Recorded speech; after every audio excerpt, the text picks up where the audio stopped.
Well, you can tell by her 80s themed garb that the Washington football team has a big plan for draft night. We are taping this on a Thursday, the day one of the NFL draft. And what a great find and guest we have. It's Julie Donaldson, who is a pioneer in this business. You don't need me to tell you that. She's Senior VP, Media and Content for the Washington football team. Obviously, one of the biggest things that she's done recently is being the first woman to have a full-time role in an NFL team's game day radio booth. I'm Bryan Fenley, a national anchor at Fox Sports Radio. Julie, first of all, I don't know how you have time for me, so I'm so grateful for just a few minutes. I've always admired what you've done in the business and your strength and your resilience to where you've gotten to today. How will you always take from your father what he's taught from you? I'm a lot like my dad, and I thank you for letting me do this dressed up because we are going 8 Yes. tonight. It's like, let's talk serious, but I look like a fool. Look, have fun. Don't take yourself so seriously. That's Sure. actually what I kind of learned from my dad.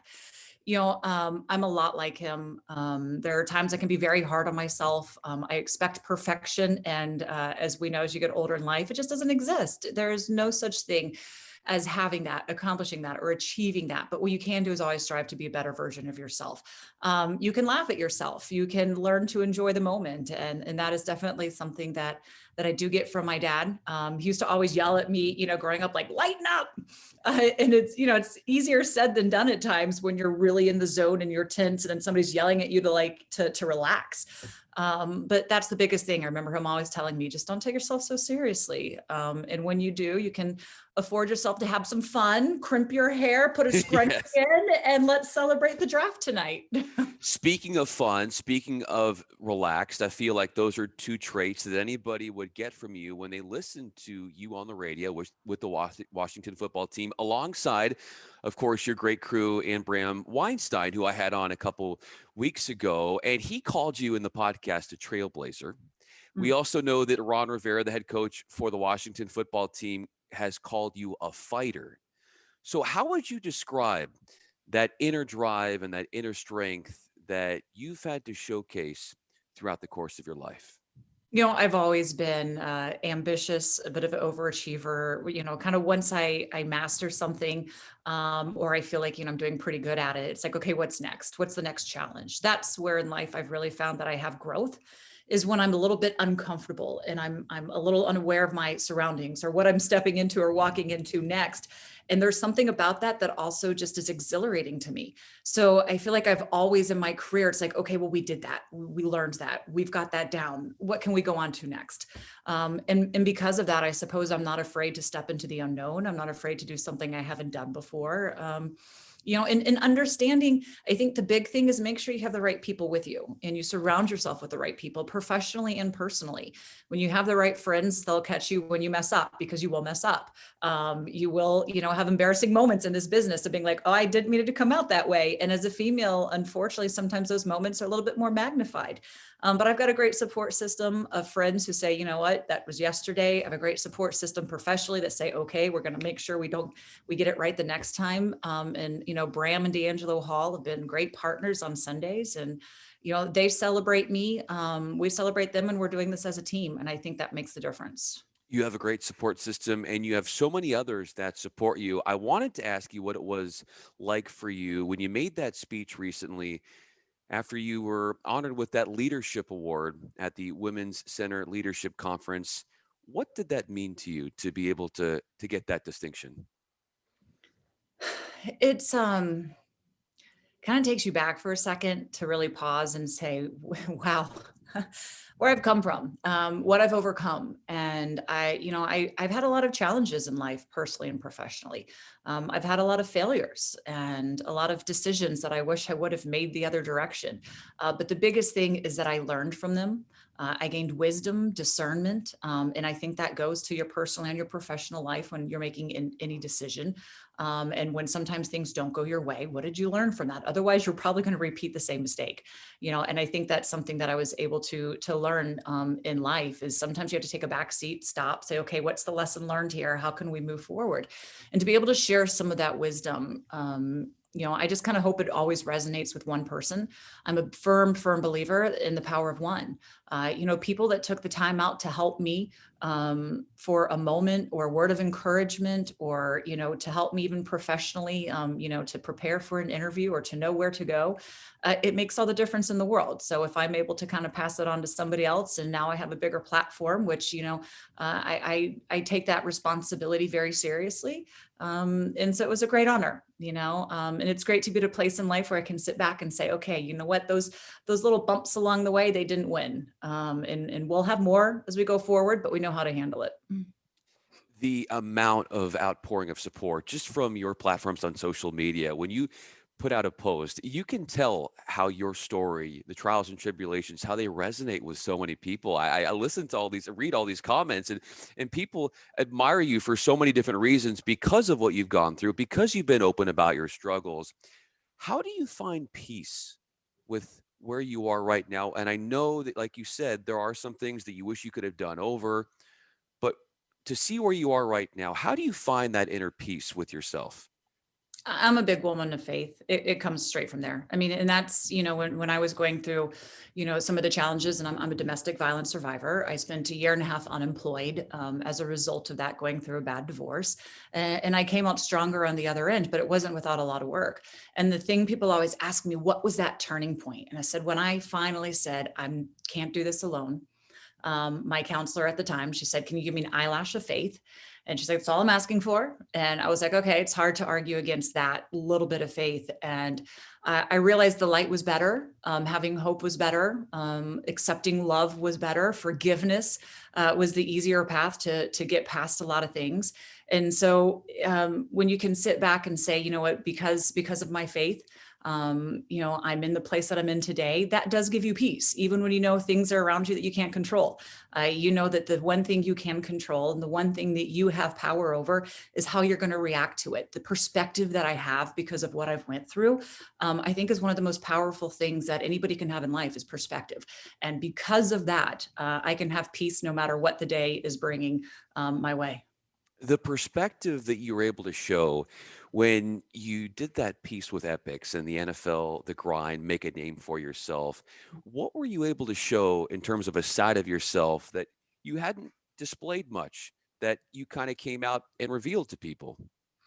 Probably that there was a good bit of apprehension going into this job that maybe I can't do it. And I understood the magnitude of this job, the responsibility that was going to come with it. And when they told me you'd be the first female to hold this role, there's definitely a part of me that was like, there's no way that can be me. You can't put my name in the same sentence as Leslie Visser. It's impossible to me. She's somebody I always looked up to, but she was a pioneer in the business as well. And because she had the courage to go forward, it's opened up doors for a lot more women in this business. So when I was doubting myself, and I think being real to tell people that, look, you can have great success, but it doesn't come without a certain amount of doubts. And that's why I say you also have to have good support system, because everybody was around me going, are you crazy? Of course you can do this job. This is what you've worked your butt off in your career for. You're ready for it. Don't let being a female keep you from doing what you are meant and intended to do. It's not a male or female thing. It's you're qualified. So go do it. And I think just letting people know that I had those doubts, I think people can resonate with people. I'm not afraid to be real. I Yes. mean, look, we put on makeup, lashes, I can crimp my hair, do whatever, but like at the end of the day, you go through real insecurities and trials and celebrations. And I think you just have to take them for what they are. You are real, and that's why people gravitate towards you. You resonate with them. You're authentic. And I think so many times we see people in positions that really aren't their true selves, but you are. What has surprised you about yourself in the way you've handled your post with the Washington football team? Like you said, you had some doubts, but people from afar were saying, Julie, we knew you could do this. And it wasn't a surprise to us to see you do this. But for you personally, what is that surprise in what you've been able to do so far? Gosh, I mean, the job requires a lot of different talents, a lot of different skill sets. I think the biggest surprise is how much I'm really enjoying the managerial aspect. You're always thinking in this business, what's the next gig? What's the next stage? Where's the next microphone that you can talk from? And where's it going to be broadcast to?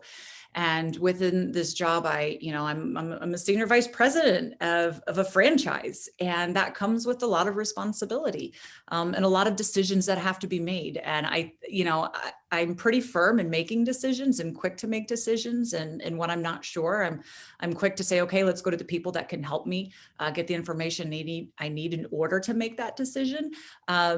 But that's something that I thought, maybe could be down the road. But I don't think I thought I would enjoy it as much as I really am. And I'm really looking forward to growing as a leader of the franchise as well. And as we look forward to year two with you and this new group of broadcasters that you have at the Washington football team, it's been a group that you guys have been very forward thinking in the way you put out content, the way you run your radio broadcasts for games. So what can we expect more added to it? Or how do you want to build off that first year that you were running things with this new group and continuing to blossom and grow? The first thing is we'd love to be actually at every game as opposed to probably calling them on Yes. television sets at home when we're on the road. I mean, my God, the challenges. And it was definitely much more challenging for Bram trying to, you can only tell the story that's being told to you from the broadcast. And as you know, there's a lot that goes into the game in telling the story, and the cameras aren't always capturing everything or exactly what yard line it's on. Or for D'Angelo analyzing things, he can't exactly see the reaction or certain things downfield to know why a play or coverage was broken. So I really just look forward to us growing together. Growing together where we travel on the road, know the team at a different level, know each other at a different level, to where we can kind of anticipate, when each other wants to come in and how to tee each other up, just growing with that chemistry. I think we came together pretty quickly, but it was under, outrageous and very difficult circumstances. So I think in year two, we should hopefully be able to, hit the ground running at a faster pace than we did last year. Julie Donaldson is with us, Senior VP, Media and Content, Washington football team. Julie, my final question for you. I'm Bryan Fenley, an anchor at Fox Sports Radio. When people look at you as an inspirational figure, as an influential power in the business, given what you are doing as far as being a trailblazer and taking on this huge role, how does that sit with you? I think it boils down to where it's a lot of responsibility. It's not something I take lightly. I try to be very cautious of, how I lead, how I encourage. And it's something that I kind of start my day every day with a little bit of a prayer of give me the right words, let me know who I need to go up to and spend more time with.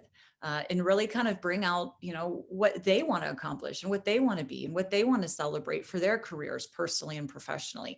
I'm in a great place. This is more than I probably could have imagined, and something that I'm really relishing because I think God had it scripted better than I could have scripted it for myself. And so I want to really kind of help others be able to get to their full potential as well as I continue to grow in mine.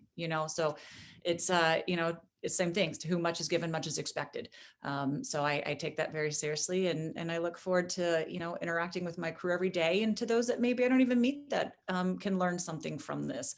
It's really cool when you have women and men too, reach out and say, thank you for sharing your story, or for, being bold, or, not letting things keep you down when they could. And that means something. So, it makes me proud to be able to say that.